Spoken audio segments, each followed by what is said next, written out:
Thank you very much for a very inspiring and impressive speech. Actually, I got a lot of questions to ask, but in the interest of time, I think I'll just concentrate on two aspects. First is a more spiritual question. Now, you talk about you live in the temple for 2 years or what. Apparently, you've come a long way achieving a balance and integration, which is so important to you. Well and good. That's well and good. But my question is a hypothetical question. I admit, and maybe not a very fair question for you. Supposing you were not living in the temple, do you think you could still achieve that kind of progress in terms of integration and balance? Okay. The reason why I'm asking this is because we don't people in Hong Kong like myself, we don't have the chance to live in the temple like that. Not that I'm aware, okay? So what advice would you give us, in the absence of this beautiful temple, which we don't have in Hong Kong? What can I do to achieve your level of, integration and whatever? Second question is more a mundane question because I have a finance background. So I'd like to know how is this temple financed, Just a matter of interest, not that it means a lot. Okay. And what are the threshold criteria for entering your temple? You say because I go to the U.S. sometimes, so maybe I want to join. How do you shut out homeless people, for example, right? I mean, people who just want a roof over their head, do you have any criteria to screen them out and so on, I could go on and on, but like I said, I better stop here. Thank you very much. Thank you. Those are really good questions. It's hard to answer hypothetical questions, right? Because life, one of my main discoveries is life is much bigger than our mind can imagine, right? So I would say, there in Hong Kong actually there's more Buddhist resources than I have access to in Silicon Valley. Right, like within an hour, there is a big Buddhist temple, right? And partly why this was doable in Silicon Valley is you go from anywhere to anywhere, it takes an hour. So might as well go into nature to a somewhat different environment. So and it could be your meditation space in your home can feel that that travel. So would I have achieved the same depths, I would say, or unfolding without this? Maybe not, but I think I will get there. Maybe it would have taken a little bit longer, but I actually do, it's hindsight is 20/20, so it's hard to say, obviously, but I do see my practice essentially is a returning, right? I had a certain kind of experience before I had the words for it, right? At age 5 or 6, and so everything else in my adult life is essentially a return to that. And because I can recognize it, I know when I return to it. And that's the foundation of my practice, is simply in daily life, I recognize those moments where I feel content and connected. And that is basically giving myself the ground where the seed for me was planted. Yeah, so I return myself to that ground in small moments, and I do think that is actually achievable for people. There is another. There are lots of teachings in the world now of various kind of integration. There's a particular book called Hardwiring Happiness. Because our brains have a kind of a negativity bias, right? We tend to gravitate toward negative thoughts. But you can, in those small moments of happiness, actually just take a moment and integrate that, right? Our life is our temple.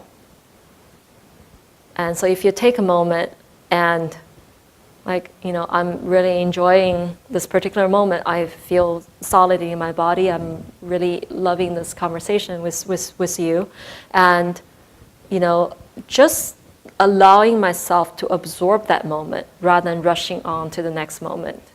That is rewiring the brain, actually. And over time, you will actually, I have, and one can, rewire our brain to be much more inclined toward happiness and connection and groundedness and, all those things that I mentioned, right? Wisdom, love, etc. My practice is to treat life as my temple, right? The ink and the water. And can I do that? I was traveling for work the last week, and we covered 4 Chinese cities in 5 days. And can I feel those moments of connection when, in between meetings, for example, right? And it's a practice. Like, I don't have it down, but I'm learning how to do it, and I'm, sort of using software analogy, iterating on how I do it, and it is working. So before too, like when my life was really hard, I found solace in books. That was my practice, right? We get to converse with these amazing people through books, and what a blessing to have education and to have language, right? So I do actually think, if I ever lose my capacities, in whatever way, I would still be able to find that connection in whatever capacity that I do still have.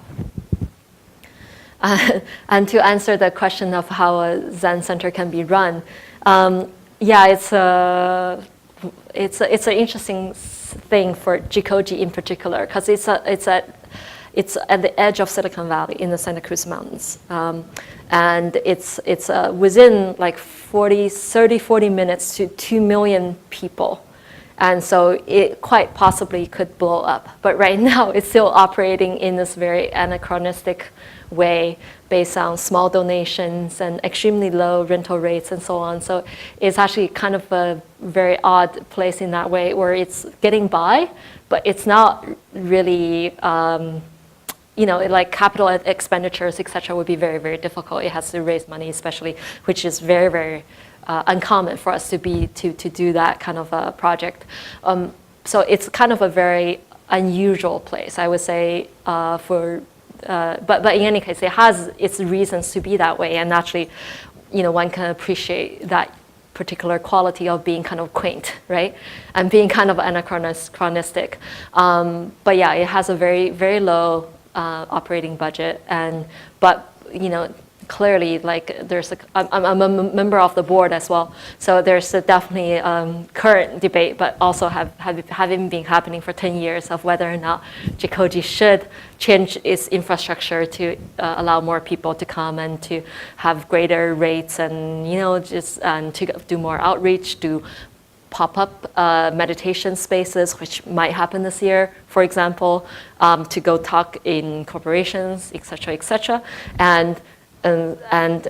so the future is anyone's guess. But I think it will probably, because of its situation in the hills, and because of the lack of parking space, which is the number one limitation on how many people come, right? Which is kind of interesting. Just like we design systems and then we adapt to the systems, right? So it will probably still remain small for the foreseeable future, until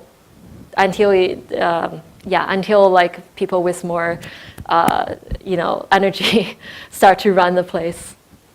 So hopefully that answers your question. Can I just make a very brief remark? Yeah. I really like your the statement that you said, my life is my temple. And to me, every day is my teacher, right? And I think it's important for us not to think about having to have a temple somewhere, fixated in that kind of idea in order to practice. You have to practice where you are. But everybody needs to be inspired in the first place, right? And it just happens that you got inspired, going to this temple. Someone else got inspired listening to your talk, right? And different people get inspired in different ways. But it's important not to think of, you need a particular environment in order to practice. You have to practice every day. Thank you. Sure. But it's also useful to people to recognize that they want more practice in some way, right? They want structure, they want Sangha. And it's very beneficial to honor that, because we still need to take action, right, to further our practice. Well, thank you very much for your speech. It was definitely very inspiring. So I'm from the LinkedIn Hong Kong office, Okay. and then we actually, yes. So we actually just started rolling out a meditation Right. class Right. this quarter. Right. So it's on Wednesday morning, 10 o'clock for 30 minutes. And the attendance rate is super low. As in like, so I think that's definitely room for improvement. And then you mentioned that mindfulness is rolling out in Silicon Valley. Like it's Yeah. quite a heated topic, albeit it might not be the most correct form. But I just wanted to see like what the other corporations or maybe like LinkedIn, San Francisco, like how you guys are doing it. Like how do you motivate people to attend the mindfulness classes? Because Yeah, that's a definitely good something to question. work I mean, on. I don't run the mindfulness programs in LinkedIn corporate, right, the headquarters. There are other people who do it. That's part of the actually employee happiness, right, program, health, wellness, etc. And people are trying the mindfulness approach in different ways, right? Often it's rolled into essentially wellness or health, right? Because the more people are happy and connected, also their health insurance costs decrease, right, etc. Like in the long view.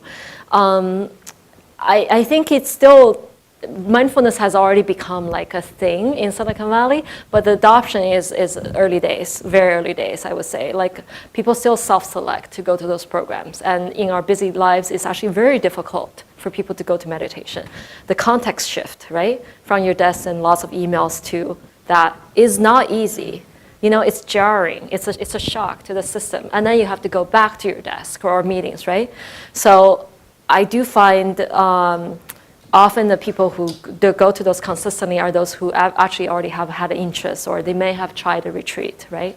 So I think a foundation of or a little bit of a taste of a deeper practice is super useful for people, but they still have to self-select, right? To go through that before they benefit from this a little bit of a daily or weekly, whatever, practice inside their work, because the container isn't strong enough to be the sole practice. So if we think about like a sports metaphor, right, you still need to know, you know, to train for an event, right, whatever, you still need a bigger like investment upfront, and then you can have a maintenance type of thing. So I don't quite know how to shift the tide in that particular way. I find more people simply coming to the centers, right? The spiritual centers. There are all kinds of centers that are seeing, you know, more audience, right? More population come. So I trust that, you know, like anything viral, right? Like it's more word of mouth, right? Ultimately, like it's people talking to each other about their experiences. And, you know, I've had, you know, young colleagues who've attended the Vipassana retreat, and then they, you know, they're so, happy with their experience that they tell everybody around them, right? And that is really how kind of life experiences spread. So rather than sort of institutional or top-down programs, I think I'm actually totally fine with people sort of self-selecting in this way, and then eventually shifting. But I can feel and see many more young people in all walks of life being essentially interested. So our consciousness is not separate one from another, right? And the material world is also not separate from us. So the more the material world develops, the more our consciousness evolves as well. Is interested in different things. So I trust that there will be continual interest in spiritual depths in some way, and more so than, you know, as the times continue. It may not always take the same form. I don't really care if it has the label of mindfulness or spiritual practice or anything. But I do think actually people would want these kind of authentic experiences that connect them with life. And so labels are important, and labels can be dangerous, because then it just becomes a thing, it becomes a checklist. But real experience is not about that. Thank you very much for the inspiring speech. My question is any suggestion on how do we use LinkedIn in a way like we are practicing?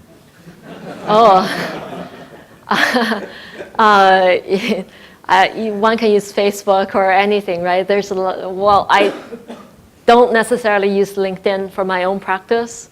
If that's what you mean by, if what we mean by practice is more like deepening, or is that different? Do you have a different question? Because why I have this question, because yesterday night I was just going to LinkedIn and trying to update my profile, and I was getting quite frustrated while checking other people's LinkedIn profile, how they're writing, etc., how they take their profile photos.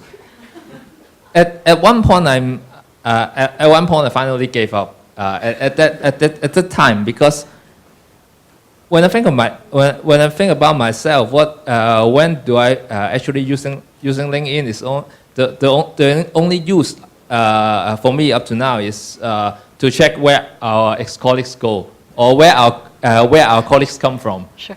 And at that moment, I should put that aside. Maybe I go back later and update the profile in another day. So I'm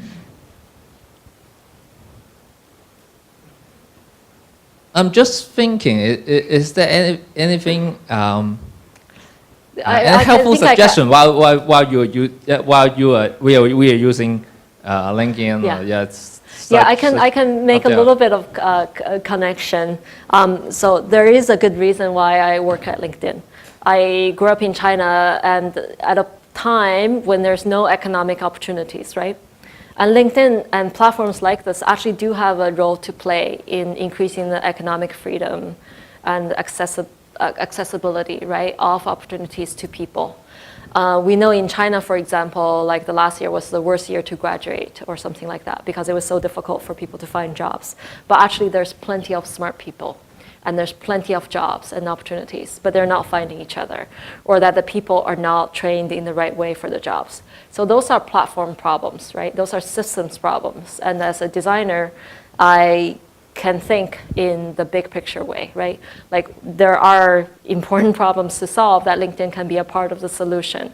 So, whether or not you personally want to join LinkedIn or have benefit from it is a question. But indeed, we live in this networked world, right? And there's network effects, meaning that the more people, or the more rich the network, the more benefit it has, because essentially network has the effect of emergence, right? Of basically energy, essentially, to use a little bit of metaphysical term, but opportunities, jobs, etc. Find people in a way that is actually more efficient than individual human beings can do. So the benefit of joining a platform like LinkedIn, and indeed, I'm not speaking here necessarily as a representative of LinkedIn, I'm just speaking as myself, right? But I did choose a job at LinkedIn because I do actually believe that this greater, this platform, this emergency effect, right, can actually enable greater economic efficiency, essentially, which is actually tied to the idea of freedom and abundance for me, right?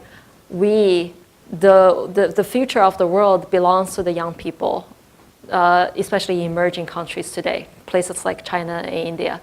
Can we connect them to better opportunities so that they grow faster, so that they transform themselves faster? They become more responsible professionals. They take the world in a better direction than the people before them. I do actually care about those things because I understand what it meant to grow up in a world where there are no choices, right? You just have to, you're assigned a job, right? Or there's so much scarcity, you actually have to take whatever you're given because there may not be anything else. The world has changed for the better in that way. And I actually do believe in the principles of emergence, which is a principle of nature at play in our economic system and in our technology products in that way. And so for me, my value actually does correspond with LinkedIn's value in some way, which is to create greater economic opportunity for all professionals, for all working people in the world. And I see, I think that's a useful role to play. I mean, I actually feel really good about changing the product in some way so that, young people around the world can find a better job that they didn't think it was possible for them before. right? And the network effect is that people may not need to actively look for a job, but the jobs find them or the people find them, right? So that is the killer app, so to speak, of LinkedIn and the killer app of a more connected economic system. And I actually do think that's going to happen no matter what. I think we have time for the last one or two comments or questions.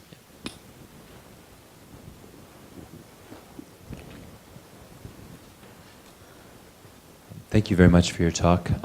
This idea of integration is like a big puzzle piece, I think, that I've been missing. And as you were talking, I was thinking of a lot of ways I can implement it right away.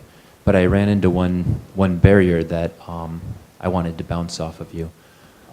So when you're talking about the things you do with your team and the approach that you have and the results that you get, it sounds wonderful. And well, I confess I create some craving. But these are things that you can actualize because you are the group leader. What would you recommend if you're in a hostile work situation that's completely antithetical to these kinds of ideas, and where it takes sort of all your skill and mindfulness simply to remain skillful in that moment, and rather than trying to achieve some benefit for the team, just simply trying to hang on and not make mistakes in that moment. Wow, that sounds stressful. Sorry to hear that. Yeah, I connect with that. 2 jobs ago, I was in a situation where my direct boss was undermining me and the team, and because I was sort of the right-hand person, I got the worst of it, right? So it was incredibly stressful, and I tried every way that I could think of to shift the situation, and I couldn't. And eventually I had to leave. So sometimes there is no solution, right? There is no solution in that particular context. You actually have to remove yourself from that particular context in order to, stay sane, or and there is a process of trusting that there will be something else if you close this particular door. And so it took me actually probably more than a year to actually quit that job, because I still needed to go through the motions of trying everything I could think of, right? And it was actually a useful exercise in that way, because I learned what I could handle and what I couldn't, what I don't want to deal with, right? So it's useful to increase our range in that way, because life is not easy. Work is not simple. There are these situations that really is challenging, but I found that I had, a kind of resilience in that particular situation that I didn't know I had before. And so I'm grateful for the experience now, and for the people in it as well, because it was a learning experience, right? But sometimes it is useful to remove yourself from the situation for a moment in order to assess what is happening. Can I sit with this experience of being stuck or being stressed or being challenged? What is this pain telling me? And sometimes the answer is, close this door and trust that another door would open. And it always will. There's always actually more than one door that would open. That's the magic thing of life sometimes, is you do have to let go. The letting go is kind of in many ways, I feel like the only teaching of Buddhism is let go. Let go, let go, and let go of some more, right? And things unfold once you let go. It's kind of those sort of magical, inexplicable things, but that is how that happens, is that the more we let go, the more we do not attach, the more something else unfolds. So while you're in a situation, like you said, give it all, right? But then there may be a time when it's time to remove yourself from that situation and see what else happens. Thank you. Thanks. Any final sharing or questions? Your last chance. You can invent questions if you want. Do do you want to ask the last question? Do you have a question? Me?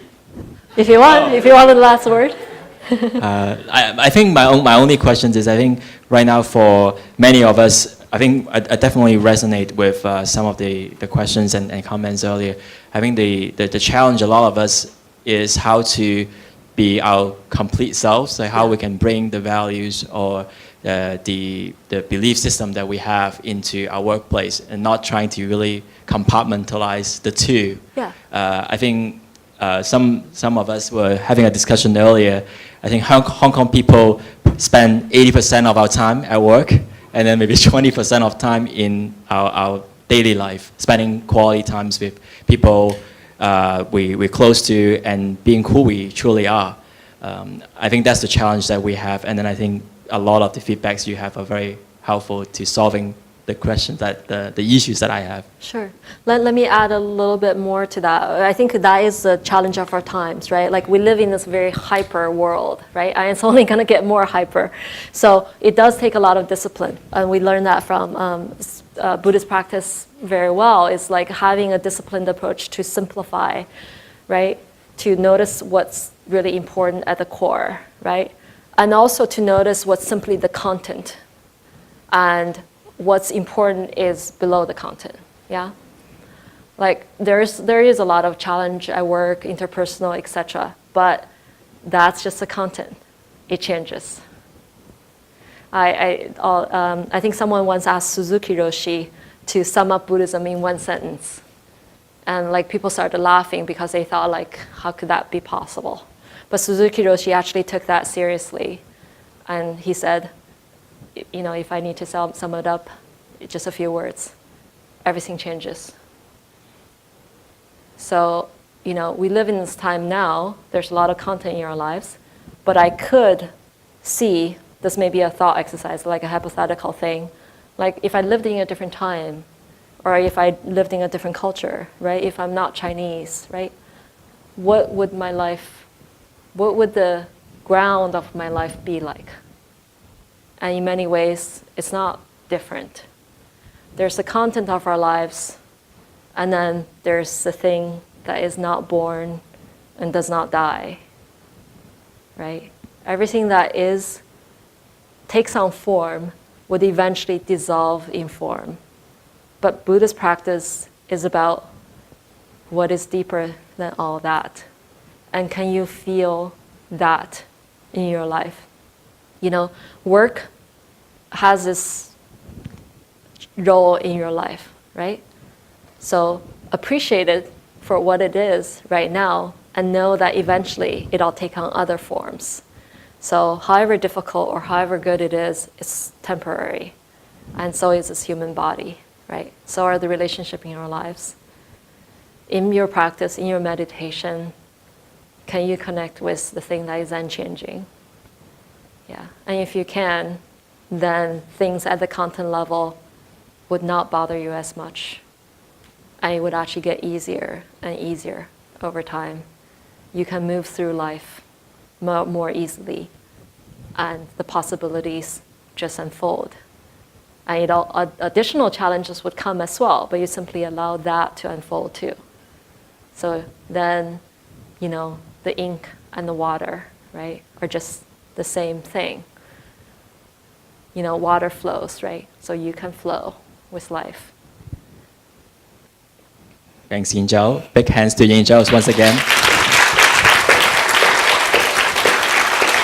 Possibility will unfold. I think it's a very good way to conclude today's session. Big hands to every one of you for joining this afternoon presentation, and then very engaging conversations with good questions and good sharing and feedbacks from all of you.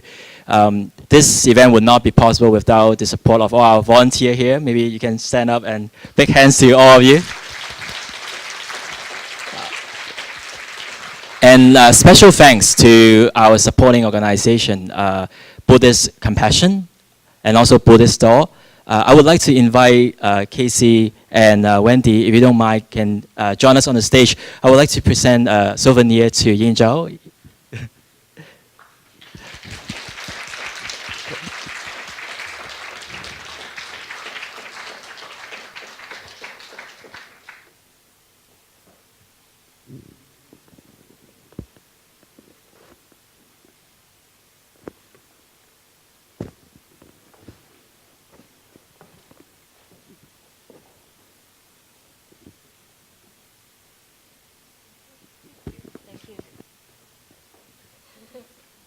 heavy. It's very heavy.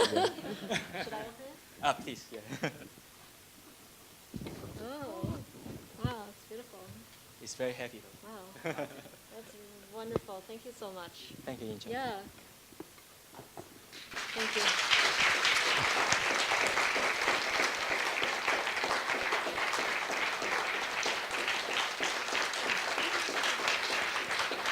Thank you. Thank you. Yeah, thank you for this opportunity. Thanks a lot for the Buddhist Store and the Buddhist Compassion for the support on organizing this event. I think once again, thank you everyone. I hope you will stay connected and stay involved in our future activities. Thanks a lot for your time, and I think one last time, big hands to Yingzhao for traveling all the way to Hong Kong and share her experience with us today. Thank you.